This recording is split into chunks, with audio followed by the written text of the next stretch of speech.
Captain Jake Morrison stood at the window of his spaceship, looking out at the stars. He had been in space for 10 years, but he had never seen anything like this before. Huge alien ships filled the space around Earth. They were bigger than cities, and darker than the night sky. The alien ships had arrived 3 days ago without warning. They came from deep space, moving in perfect formation, like a pack of wolves hunting prey. Jake counted them through his telescope. 200 ships, maybe more. Each one could destroy a city with a single shot. Down on Earth, Admiral Linda Hayes walked quickly through the halls of the Pentagon. Her boots made sharp sounds on the floor as she hurried to the war room. She had been a soldier for 30 years, fighting wars around the world. But this was different. This time, the enemy came. From the stars, the war room was full of people. Generals, scientists, and government officials sat around a large table. In the center was a hologram showing the alien fleet.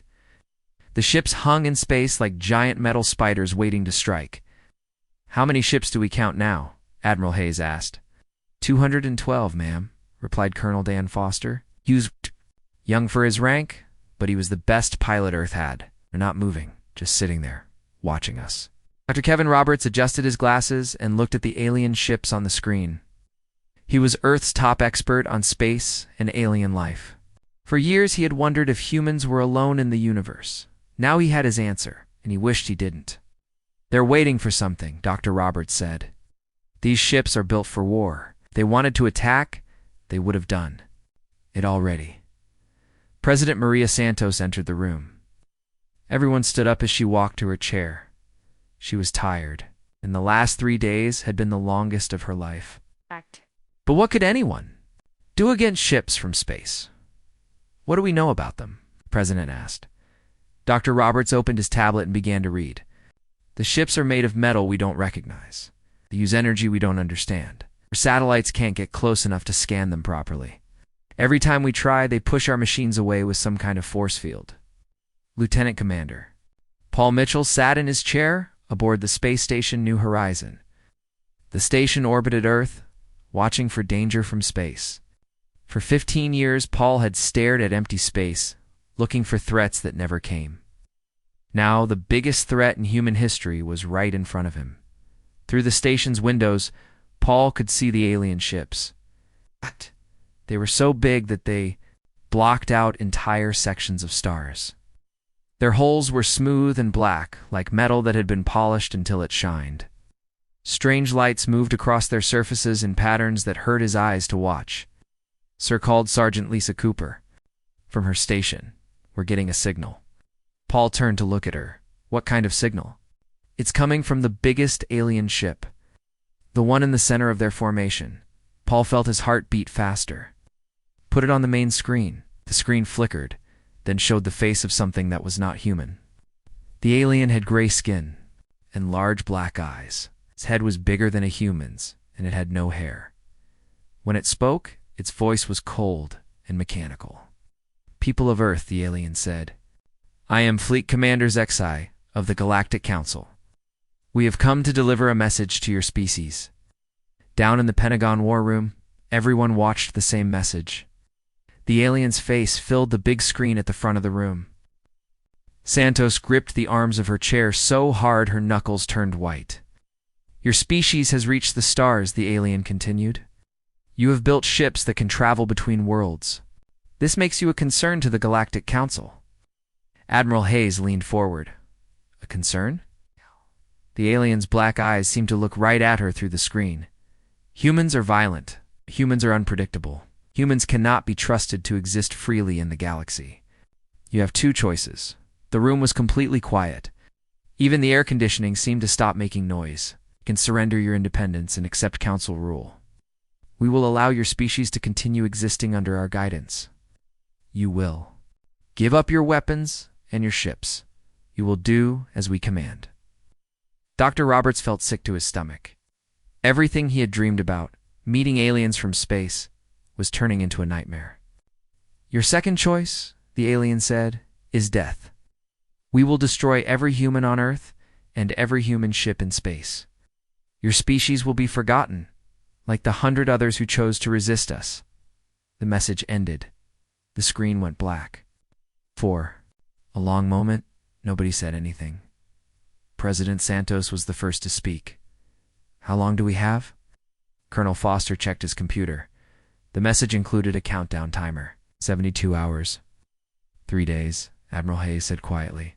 "They're giving us 3 days to decide if we want to live as slaves or die as free people." Captain Morrison, still on his ship, looked out at the alien fleet. His crew was scared. Could see it in their faces. But he also saw something else. He saw anger. Humans didn't like being told what to do, especially by strangers from space. Captain called his second officer, Lieutenant Amy Clark. "We're getting orders from Earth's command." Jake turned away from the window. "What are our orders?" "We're to return to Earth immediately. All ships are being called back." Jake nodded. "How to set course for Earth, maximum speed." As his ship turned toward home, Jake took one last look at the alien fleet. The ships hung in space like a dark cloud, blocking out the stars. They were bigger than anything humans had ever built. They were more advanced than anything humans could imagine, but Jake Morrison had been a soldier before he became a spaceship captain. He had fought in 3 wars and survived battles that should have killed him. He knew something that the aliens probably didn't know about humans. Humans were stubborn. Humans were crazy. Humans had never learned how to give up. The countdown had started. In 72 hours, Earth would give its answer to the Galactic Council. Jake had a feeling he just knew what that answer would be. He just hoped they would all live long enough to give it. The countdown timer showed 6 hours past the deadline. Fleet Commander Zexai stared at the blue and green planet below his ship. In 300 years of serving the Galactic Council, he had never seen anything like this. Every species they had ever faced gave their answer before the deadline. Most surrendered immediately. The few who chose to fight were destroyed within hours. But Earth was silent. Zexai walked to his command chair on the bridge of his massive warship. His crew moved around him, checking weapons and preparing for battle. They all expected the same thing that had happened 1,000 times before. The humans would surrender, beg for mercy, and accept council rule.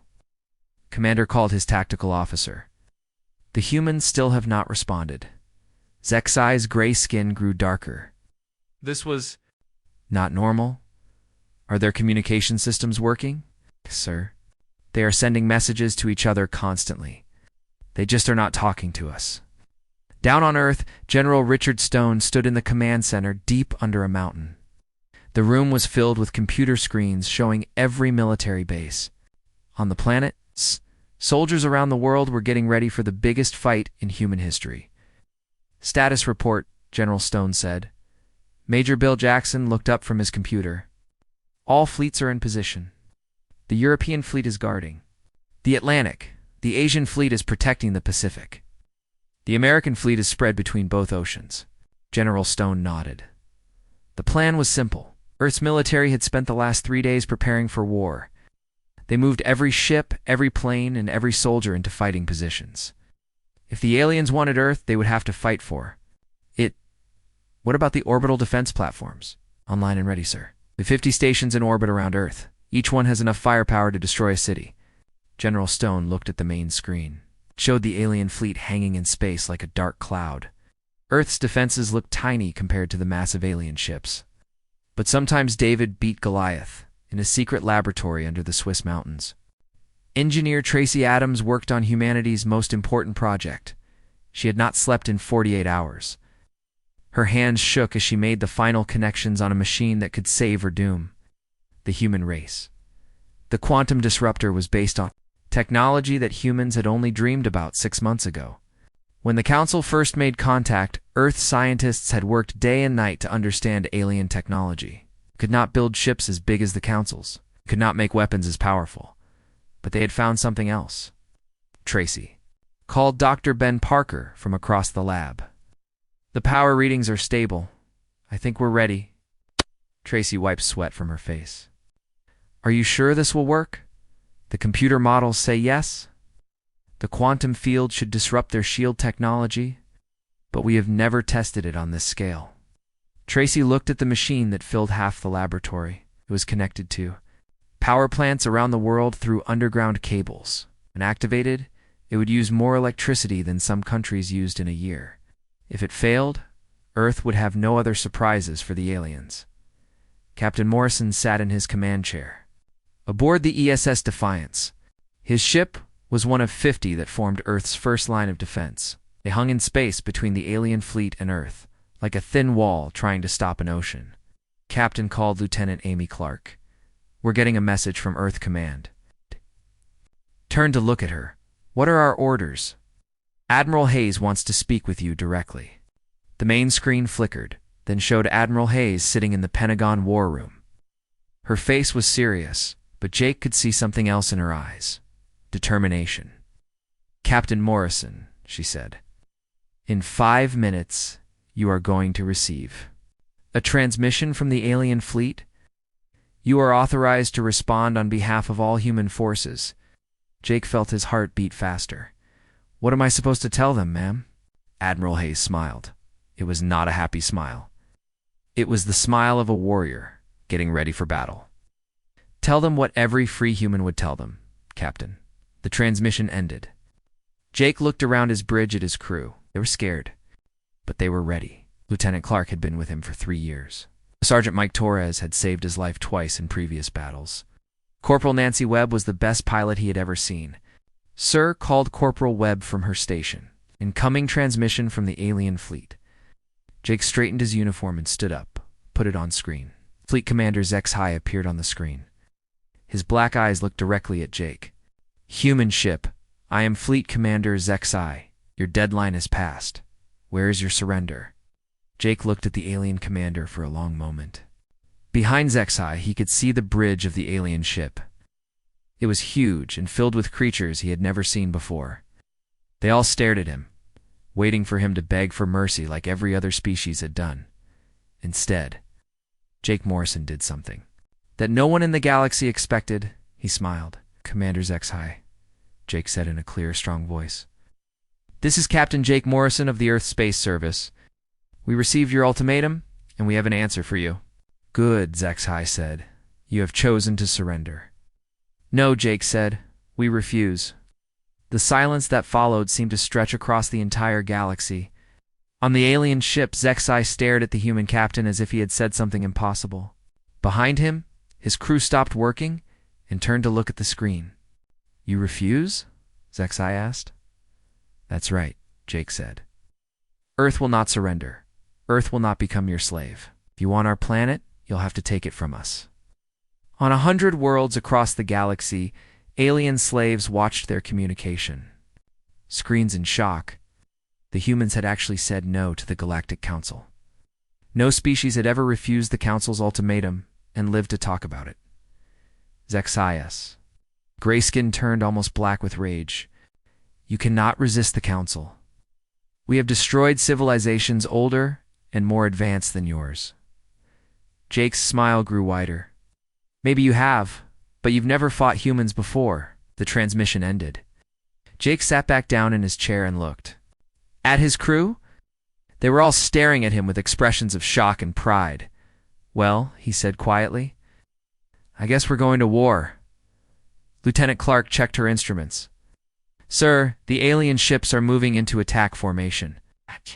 Signal the fleet. All ships prepare for battle." Across the galaxy, 1,000,000 species watched their screens as the impossible happened. The humans had defied the Galactic Council. Now everyone would see if human courage was stronger than alien technology. The war for Earth was about to begin. Fleet Commander HFY could not believe what he had just heard. The human captain had actually refused the Council's demand. In 3 centuries of service, HFY had conquered 47 worlds. Every species eventually begged for mercy. But these humans seemed different. "All ships," HFY commanded into his communication device, "begin attack formation. Prepare to destroy the human fleet." The massive alien ships began to move. Hulls gleamed black in the starlight as they spread out across space. Each ship was the size of a human city and carried weapons that could crack planets in half. HFY expected this to be over quickly. Captain Morrison watched the alien ships through his window. The S Defiance was tiny compared to even the smallest Council vessel.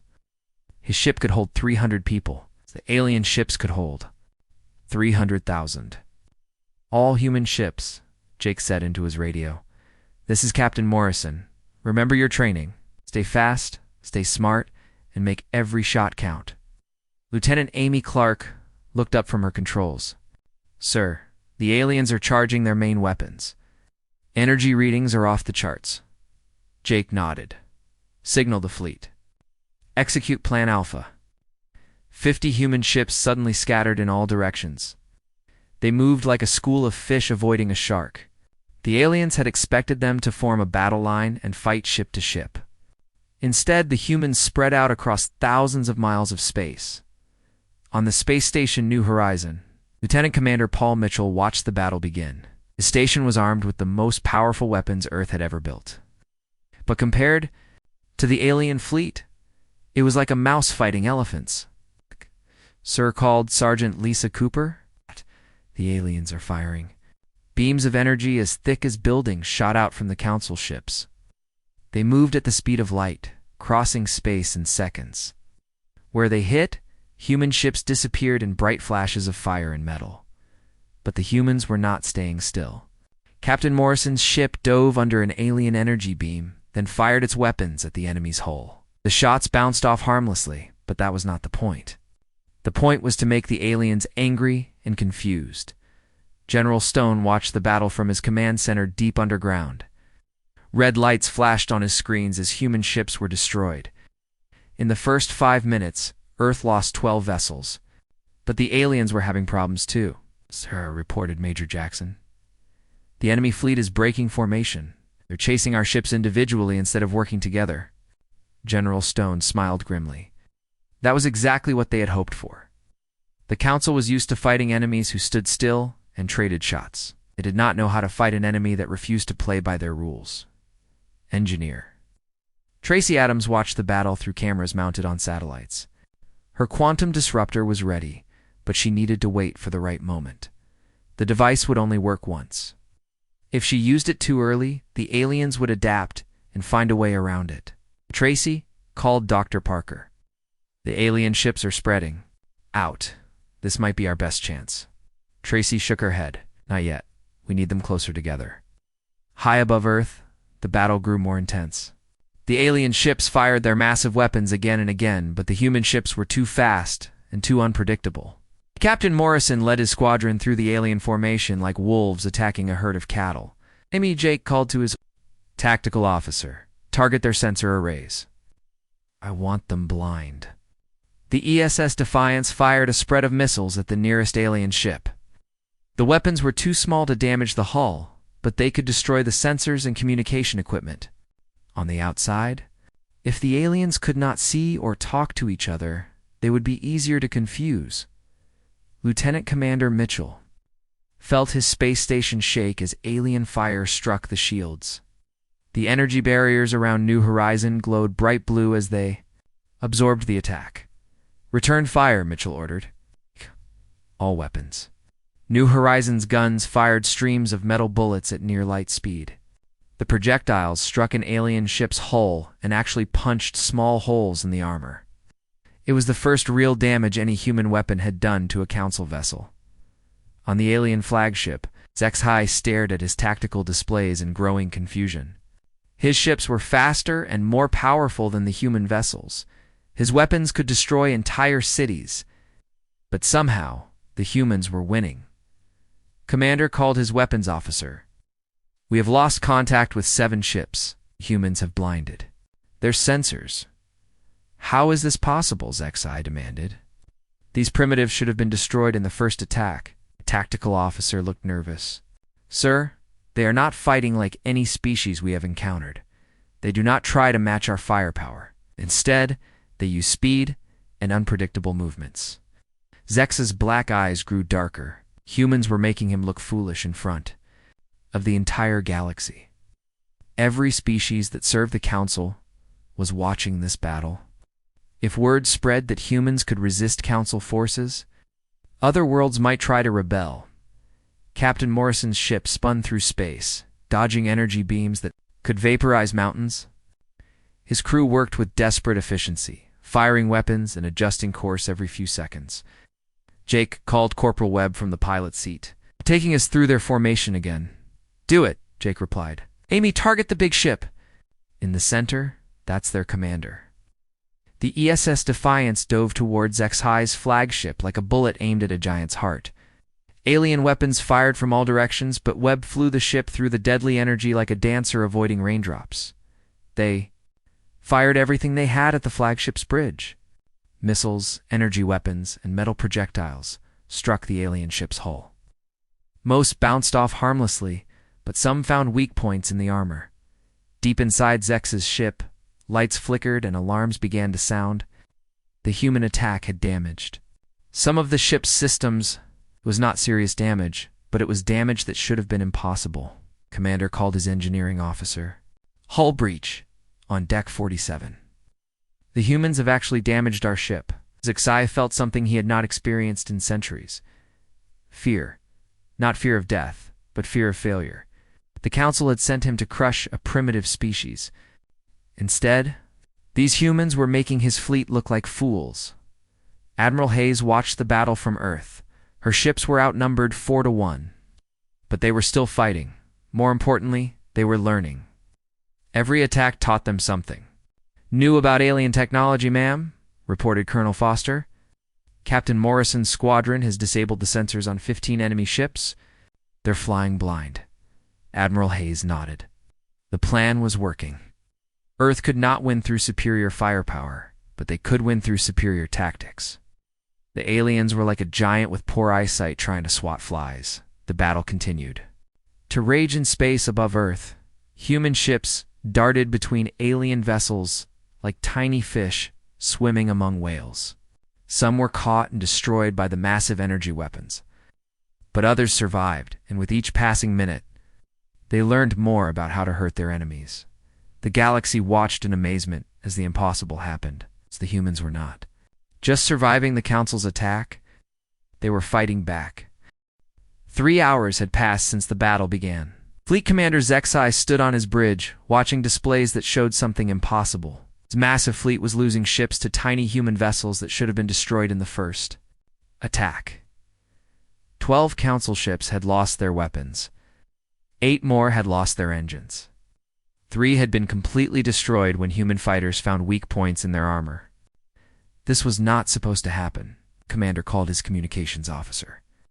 "We are receiving messages from other Council fleets across the galaxy. They want to know why the battle is taking so long." This HFY's gray skin grew darker with anger. He had conquered worlds with a single shot from his flagship. But these humans refused to die properly. They moved too fast, attacked too unpredictably, and seemed to learn from every exchange of fire in her laboratory deep under the Swiss mountains. Engineer Tracy Adams watched the battle through satellite feeds. The alien ships were finally close enough together. Their formation had broken down as they chased human vessels across space. "Ben," she called to Dr. Parker, "it's time. Initialize the quantum disruptor." Dr. Parker's hands shook as he activated the controls. Power readings climbed to dangerous levels as energy flowed through cables from power plants around the world. The machine that filled half the laboratory began to glow with an eerie blue light.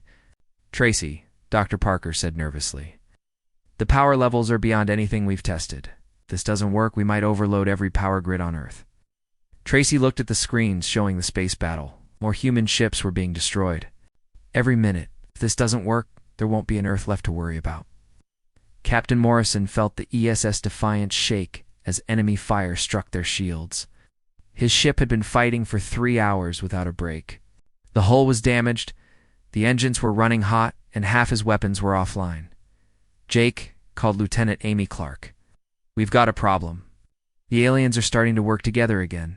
They're coordinating their attacks." Ouch. Jake looked at his tactical display. Alien ships were forming new battle groups, working in teams to corner human vessels. The Council was learning from their mistakes. "All human ships," Jake said into his radio, "execute Plan Beta. Fall back to Earth orbit." The human fleet began to retreat toward their home planet. But this was not a real retreat. It was another trap. As the alien ships followed them, They moved into the range of Earth's orbital defense platforms. Lieutenant Commander Paul Mitchell watched from the space station, New Horizon, as the alien fleet approached Earth. 50 orbital platforms hung in space around the planet like a ring of steel. Each platform had enough firepower to level a city. All platforms, Mitchell commanded. Prepare to fire on my mark. The aliens thought they were chasing defeated enemies. Instead, they were flying into the biggest ambush in human history.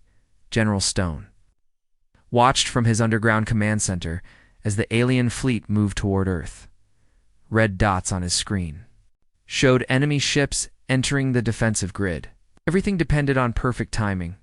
"Sir," reported Major Jackson, "alien fleet is in range. All platforms report ready." General Stone took a deep breath. "Fire everything." 50 orbital platforms opened fire at once. Streams of energy and metal projectiles filled space around Earth. The combined firepower was greater than anything humanity had ever unleashed before. Several alien ships were caught completely by surprise. Their shields flared and failed under the massive bombardment. 2 Council vessels exploded in brilliant flashes of light that could be seen from Earth's surface, but the aliens quickly recovered from their shock. They returned fire with their own weapons, targeting the orbital platforms. The space stations were tough, but they could not survive direct hits from Council warships. New Horizon took a direct hit from an alien energy beam. The station's shields collapsed, and the hull began to crack. Mitchell felt the floor shake under his feet as sections of the station were torn away. "Abandon ship," Mitchell ordered. "Lance to the escape pods." As his crew evacuated, Mitchell stayed at his post, firing the station's weapons until the very last moment. New Horizon died fighting, taking an alien destroyer with it in her laboratory. Tracy Adams watched the power readings climb to maximum levels. The quantum disruptor was ready, but she had to time it perfectly. The alien ships needed to be close, together for the weapon to affect them all. "Now," she whispered, and pressed the activation button. A wave of invisible energy spread out from Earth at the speed of light. It passed through space like a ripple in a pond, reaching the alien fleet. In seconds, the quantum field disrupted the alien shield technology, causing their protective barriers to flicker and fail. On Zex's flagship, alarms began to sound throughout the ship. His engineering officer looked up from his controls with panic in his eyes. "Commander, our shields are failing.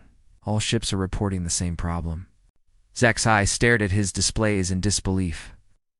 The humans had done something to disable Council shield technology. Without their shields, his ships were vulnerable to human weapons. Captain Morrison saw the alien shields disappear and knew this was humanity's chance.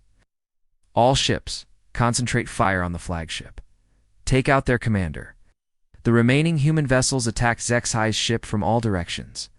Without shields, the alien hull armor could not stop every shot. Human weapons began to punch holes in the massive vessel. On the flagship's bridge, explosions rocked the ship as human fire found its target. Zexai was thrown from his command chair as the lights went out. Emergency power kicked in, bathing everything in red light. "Damage report," Zexai demanded. "Multiple hull breaches," his engineering officer reported. "We've lost main power. Weapons are offline, and the engines are failing." Zexai realized that the impossible had happened. His fleet was being destroyed by creatures he had considered primitives. The humans had used tactics and technology that the Council had never encountered. Admiral Hayes received reports from across the solar system. The quantum disruptor had worked perfectly. Alien ships throughout the fleet were losing their shields and becoming vulnerable to human weapons. "Ma'am," reported Colonel Foster, 18 enemy ships are dead in space. The rest are retreating toward the edge of the solar system." Admiral Hayes allowed herself a small smile. "Order all ships to pursue. Make sure they understand the message. Battle for Earth was turning into a rout. The mighty Galactic Council fleet was running away from a species they had planned to enslave. Across the galaxy, enslaved worlds watched in amazement as their masters were defeated by newcomers from a small blue planet. Fleet. Commander Zexai limped away from Earth with less than half his original fleet. The humans had done more than defeat him. They had shown the galaxy that the Council could be beaten. The impossible had become reality. Earth had defied the Council and won. The quantum disruptor pulse spread across the galaxy like invisible lightning. Ow! On every world where the Galactic Council had placed communication stations, enslaved species watched their screens in complete shock. The humans had actually won, Captain. Morrison pursued the fleeing alien ships to the edge of Earth's solar system. His damaged ship limped through space, but he wanted to make sure the Council understood their message. The ESS Defiance had lost half its weapons and most of its armor, but it was still flying. "Captain," called Lieutenant Amy Clark. "The alien fleet is leaving our solar system. Should we follow them?" Jake looked at the retreating ships through his window. Out.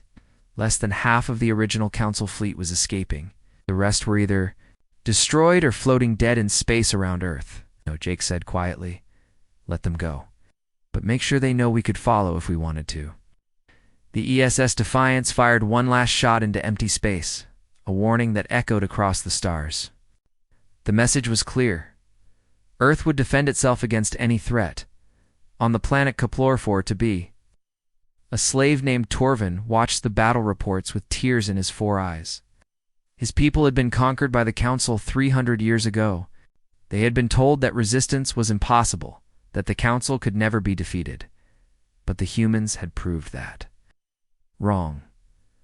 Torvin looked around at his fellow workers in the mining facility. They were all staring at the communication screen, watching the impossible footage of Council ships retreating from a primitive world. "Did you see that?" whispered Nalith, a female from Torvin's village. "The humans made them run away."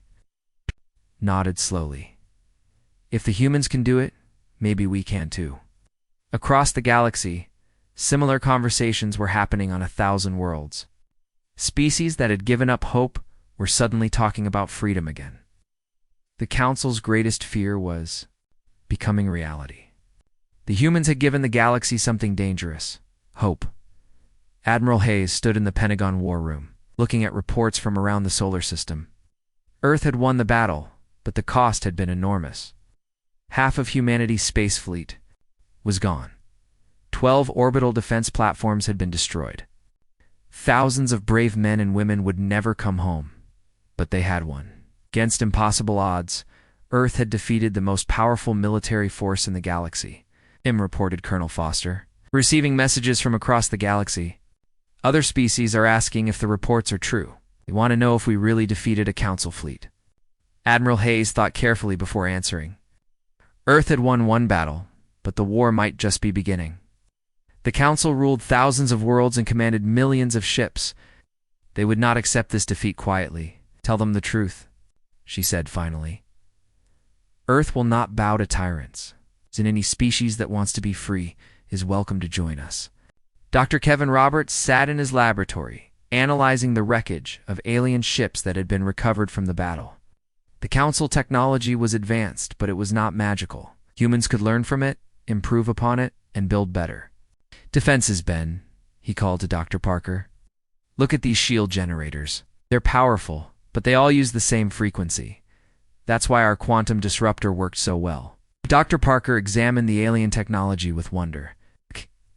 "If we can reverse engineer this, we could build ships that are immune to Council weapons."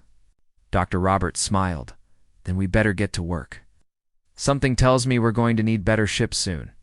Fleet Commander Zexai arrived at the Council homeworld with the remains of his once mighty fleet. His flagship was barely holding together. Held in space by emergency repairs and the prayers of his crew, the Council chambers were a massive building that could hold representatives from 10,000 species. But today, only the 12 High Counselors were present. They sat in their floating chairs, staring down at Zexai with expressions of cold fury. "Explain," commanded High Counselor Vrex, the leader of the Council. "How did a primitive species destroy half of your fleet?" Zexai stood as straight as his injuries would allow. "The humans are not like other species we have conquered. They adapt quickly, learn from every battle, and refuse to surrender even when facing certain death." "Impossible," said another counselor. "We have conquered 1,000 worlds. No species can resist our technology." The humans did, Zexai replied. They used tactics we had never seen before. They turned our own strength against us. And they have a weapon that can disable our shields. The council chambers fell silent. For 1,000 years, council shield technology had been unbreakable. Every species they conquered had tried to find a way around it. All had failed until now. High Counselor Vrex leaned forward in his chair. What do you recommend? High had thought about this question during the long journey home. We have 3 choices. We can send a larger fleet to destroy Earth completely. We can try to negotiate with the humans. Or we can leave them alone and hope they do not interfere with council business. And what do you think the humans will do? Zexai remembered Captain Morrison's smile when he refused the council's ultimatum. They will not leave us alone. Humans will spread their rebellion to other worlds. They will teach other species how to resist us. The High Counselor's face grew dark. Then we must destroy them before they can spread their poison. But Zexai shook his head. I do not think we can. The humans learn too quickly. Every attack will only make them stronger. And now other species know that the council can be defeated. If to prove his point, reports began arriving from across the galaxy. On 17 different worlds, slave species had risen in rebellion. They were using human tactics, copying human strategies, and refusing to surrender when faced with overwhelming force. The council's perfect order was beginning to crack. 6 months later, Captain Morrison stood on the bridge of the ESS Liberation, humanity's newest and most powerful warship. Earth had used captured council technology to build a fleet that could protect not just their own world, but any species that asked for help. The galaxy had changed. The council still ruled most worlds, but their grip was weakening. Rebellions were spreading from system to system. Species that had been slaves for centuries were demanding their freedom, and at the center of it all was a small blue planet that had refused to kneel. Captain, called Lieutenant Clark. We're receiving a distress call from the Centauri system. The local species is rebelling against the council, but they need help. Morrison looked out at the stars. Earth had started something that could not be stopped. The galaxy would never be the same. Set course for Centauri, he commanded. Speed. The ESS Liberation jumped to faster-than-light travel, carrying hope to another corner of the galaxy. Behind it, Earth continued to grow stronger, building ships and training soldiers for the war that everyone knew was coming. The Council had watched in horror as Earth defied their ultimatum. But what they feared most had already happened. The galaxy had seen that freedom was possible, and once that seed was planted, nothing could stop it from growing.